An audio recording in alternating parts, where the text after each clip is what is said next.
Vous avez peut-être vu passer ces images de Greta Thunberg arrêtée par la police allemande.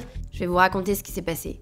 Le début de l'histoire remonte à il y a plus de 2 ans. RWE, qui est une entreprise allemande qui est comme un peu le géant de l'énergie là-bas, comme on pourrait avoir avec Total Energy ici en France, ont eu la merveilleuse idée d'exploiter la plus grande mine de charbon à ciel ouvert d'Europe. Pour extraire ces 900 millions de tonnes de lignite de charbon qui étaient sous le sol, ils ont dû raser évidemment des immenses forêts, mais aussi détruire 10 villages, déplacer tout un tas de populations, et même détruire une église qui datait de 1871. In 2022, the German government made a deal with the coal company RWE to expand a coal mine in the Rhineland to solve the energy crisis. As part of the deal, RWE would allow to destroy the village of Lützerath in exchange for closing down the entire mine until 2030. Sounds like a good deal, is in fact a devastating agreement, because numbers now show that the amount of coal that RWE is allowed to dig up completely smashes the CO2 budget of Germany. So for us it's clear, this deal can't go through, RWE must be stopped and the village Lützerath must stay. Le charbon, c'est évidemment une des industries fossiles les plus polluantes au monde. Il faut savoir qu'il reste 280 millions de tonnes de lignite sous un village, le dernier village gaulois à résister, le village de Lützerath. Si l'industrie du charbon n'a pas encore réussi à mettre la main sur ce fameux village de résistants, c'est parce que des activistes l'occupent depuis plus de 2 ans avec la ZAD de Lützi. Depuis 2 ans, des activistes allemands essayent de protéger les 500 millions de tonnes de CO2 qui seraient émises si ce village vient à être rasé et si les 280 millions de tonnes de lignite sont extraites.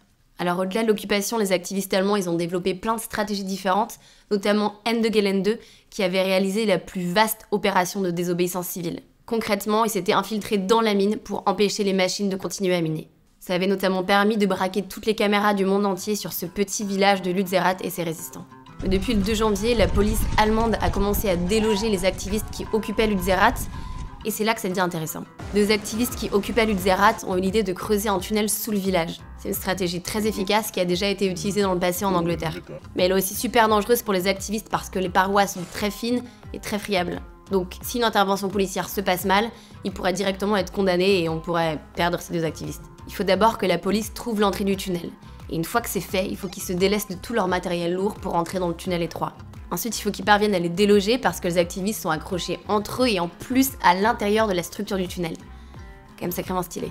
En soutien à cette lutte décisive contre l'industrie fossile, 35 000 personnes de 14 États fédéraux allemands et de partout d'Europe étaient là samedi dernier sur les lieux.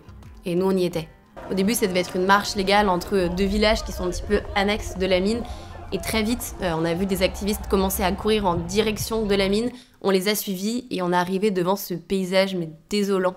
Et ça ressemblait un petit peu à... J'avais l'impression d'être sur Mars. C'était fou de voir à perte de vue aucun signe de vie.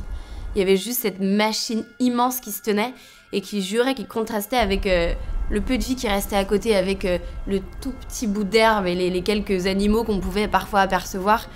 C'est ça qu'est le visage de l'industrie fossile. On est resté là de longues minutes avec des milliers d'autres impassibles.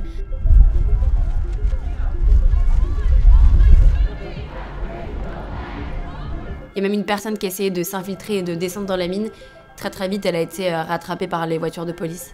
Le reste de la journée, l'objectif, c'était de profiter du fait d'être plus de 35 000 personnes qui étaient sur place pour permettre aux personnes qui occupaient Lützerath de reprendre le village. Concrètement, il fallait obtenir des percées dans les lignées de police et arriver jusqu'au village qui était protégé par des barricades, des centaines de voitures de police et une tranchée. C'était impressionnant de voir le système de répression mis en place. Ça a été la plus grande opération de la police allemande depuis plusieurs années. Il y avait vraiment des centaines et des centaines de policiers. Et d'ailleurs, il y a eu des débordements. Vous avez peut-être vu passer ces images parfois comiques et parfois très violentes où des manifestants se sont fait directement tabasser alors qu'ils étaient juste pacifiquement en train de se tenir et de se mettre à genoux dans ce champ en face de ce village. Quand on a commencé à parler de cette lutte il y a quelques jours, on a reçu beaucoup de commentaires, parfois très haineux, de personnes qui disaient que c'était la faute des écologistes allemands qui avaient voulu fermer les centrales nucléaires et que du coup ils se retrouvaient avec du charbon. La réalité est plus complexe que ça.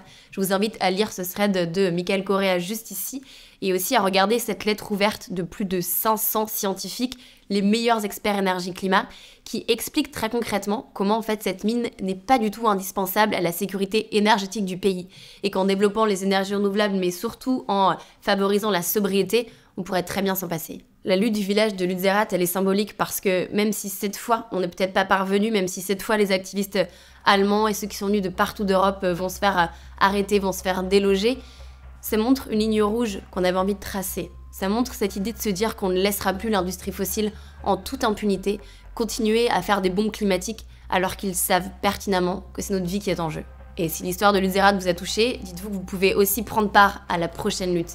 Elle commence notamment avec Total Energy, une entreprise française qui, elle, a décidé d'aller construire le plus grand oléoduc chauffé au monde entre l'Ouganda et la Tanzanie. Il s'appelle ICOP et on a vraiment besoin de vous pour l'arrêter à temps. On avait d'ailleurs fait une vidéo qui vous explique tous les enjeux. Contrairement à Lützerath, cette pipeline n'est pas encore construite, donc on a beaucoup plus de chances de pouvoir l'arrêter en amont.